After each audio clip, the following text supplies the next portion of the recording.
everyone! Today we're going to ride the LRT2 from Cubao to Katipunan. Ilang lakad lang mula sa stasyon sa Katipunan ay matatagpuan na natin ang ating susunod na pupuntahan. Ito ang Real Monasterio de Santa Clara.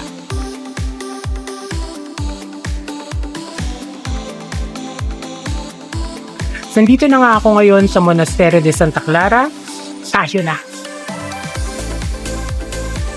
Pagpasok mo pa lang ay bubungad na sa iyo ang imahe ni Santa Clara kung saan ang mga tao ay nag-aali ng bulaklak at ng dalangin. Now, just a few tidbits about the Real Monasterio de Santa Clara.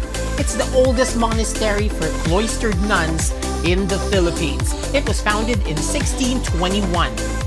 It's a serene pilgrimage site famous for its Spanish-American mission architecture and the unique tradition where devotees offer eggs to request intercession and for clear weather.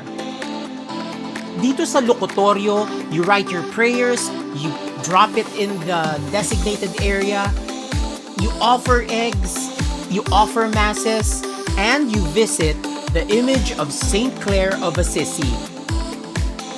Dito din matatagpuan ang relic ni Saint Clare of Assisi.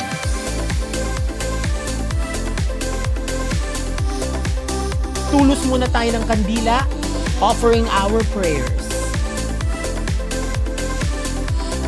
Monasterio de Santa Clara. This is along Katipunan Avenue.